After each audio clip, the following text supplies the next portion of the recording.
আসসালামু আলাইকুম। This is Rafiqul Islam Mahim, founder job information Bangladesh. আজকে কিছু সিভি টেকনিক বা সিভি কীভাবে মেইল করতে হয় এ বিষয় নিয়ে আপনাদের সাথে একটু কথা বলতে চাচ্ছি। কথা বলতে হচ্ছে যে আপনারা আসলে সিভি কীভাবে মেইল করতেছেন।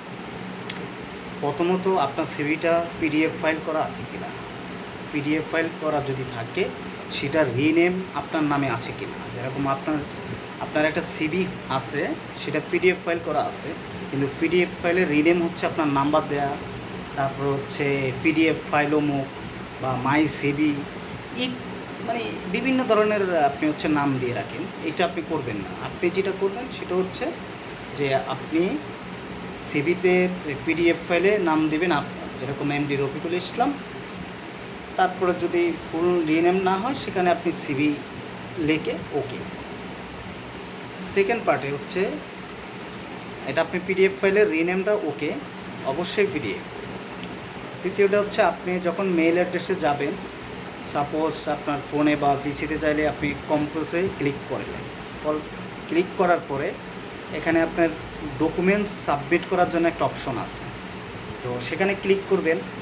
করার পরে আপনার পিডিএফ ফাইলটার আপলোড করবেন।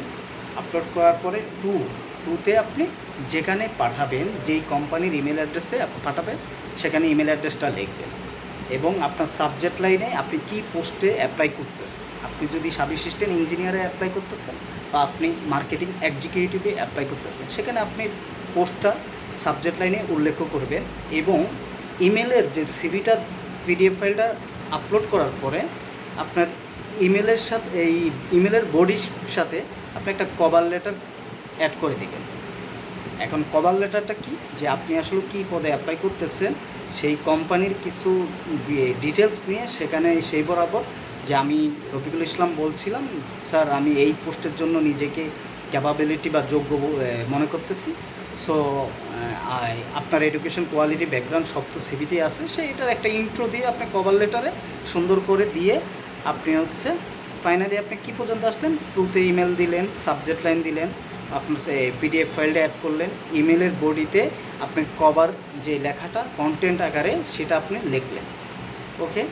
দেন আপনি কি করবেন, আপনি করার আগে আপনার ইমেল অ্যাড্রেসটা ঠিক আছে কিনা আপনি সেটা চেক করবেন। ইমেল অ্যাড্রেস যেরকম আমার ইমেল অ্যাড্রেস হচ্ছে রফিকুল ইসলাম অফিসিয়াল 97@gmail.com। এখন আপনার ইমেল আমি যদি ইমেল দিই এইরকম যে গ্যাংস্টার রফিকুল বা ওই সুইট বয় রফিকুল, মানে প্রথম পার্টেই আপনার হচ্ছে রিজেক্ট। এখানে আপনার ইমেলটা চেক করবেন। আবার অনেকে প্রশ্ন করেন, ভাই একটা সিভি পাঠাবো, অনেকে কি এত ইমেল দেখে? আচ্ছা দেখেন, মানুষ কিন্তু সব সময় কোয়ালিটিটাই দেখে, যে আপনি কত ভালো কোয়ালিটি কাকে দিচ্ছে। কোয়ালিটি যদি আপনি না দিতে পারেন, আপনি কোনো জায়গায় দাম পাবেন না, সেটা যে কোনো সেক্টরে হোক। তারপরে হচ্ছে আপনি যখন এই সম্পূর্ণগুলো দেয়া হয়েছে, এখন আপনার ইমেলটা ওকে দিছে, ইমেলটা প্রোফাইল পিকচারটাও আপনি সেট করে রাখবেন। আপনার কোথাও যদি মেল করেন দেখবে যে একটা ছবি, যেই নামের সাথে একটা প্রোফাইল পিকচার আছে সেটা সহকারে আছে, তাই এটা সুন্দর লাগে আর কি। সুন্দর কি, এটা একটা পরিপূর্ণ। আপনি ফেসবুকে হোক, হোয়াটসঅ্যাপে হোক, টুইটার হোক, লিঙ্কডইন হোক, যে কোনো সোশ্যাল নেটওয়ার্ক হোক, আপনি প্রোফাইল পিকচার কভার ফটো যদি না দেন, সেটা আসলে একটা মানে পরিবেশের ভিতরে নাই, সৌন্দর্যের ভিতরে নাই, যে আপনি পরিচয়হীনের মতন আর কি। যে অনেকে হোয়াটসঅ্যাপে নক দেন, প্রোফাইল পিকচার নাই, দেখার পরে সিন করার পরে কোনো রিপ্লাই দিচ্ছি না। কেন দিচ্ছি না? এই একটাই কারণ, যে আপনাকে আমি চিনবো কীভাবে। আপনার হোয়াটসঅ্যাপে আপনার নামটা ঠিক মতন নয়, আপনি ডট ডট দিয়ে রাখেন, বিন্দু দিয়ে রাখেন, ইমোজি দিয়ে রাখেন, প্রোফাইল ছবি নেই আপনার, আমি কীভাবে চিনবো? আবার অনেক সময় আপনার নিজের ছবি না দিয়ে কার্টুনের ছবি দেন, বিভিন্ন নায়িকার ছবি দেন, এটা আপনার ব্যক্তিগত বিষয়। যাই হোক, তো সেক্ষেত্রে আপনি কি করবেন, সিভিতে যখন আপনি এই সম্পূর্ণ বিষয়গুলো আপনি পূরণ করবেন, করার পরে আপনি সাবমিট করবেন। এর আগে আমি বলে রাখি, যদি আপনি খুব ভালো হাই স্কিল থাকেন, আপনি পিডিএফ ফাইলের সাথে আপনি নিচে একটা পোর্টফোলিও দিতে পারেন। অনেকে যে পোর্টফোলিও দেন, পোর্টফোলিও কি, যে এখানে আপনি আসলে দীর্ঘ জীবনে চাকরি লাইফে আপনি কী কী এক্সপিরিয়েন্স করেছেন, সেই বিষয়গুলো আপনি একটা সুন্দর করে সাজিয়ে আপনি কোথায় কোথায় জব করেছেন সেটার একটা পোর্টফোলিও আপনি অ্যাড করে দিতে পারেন, বা আপনার যে অ্যাচিভমেন্ট, আপনি কী কী বিষয় অ্যাচিভ করছেন, কয়টা প্রজেক্ট আপনি কাজ করছেন, বিভিন্ন বিষয়ে আপনি ডিটেলস অ্যাড করে আপনি হচ্ছে এই ইমেল করবেন। তো ইমেল করবেন, শেষ, এখন আপনার সব কমপ্লিট, আপনি সিভি পাঠালেন, তারপর আপনি ইন্টারভিউ ডাক পাচ্ছেন না, তাহলে এখন আপনাকে আসলে বুঝতে হবে যে আপনার কোথায় সমস্যা, ফাইন্ড আউট করো।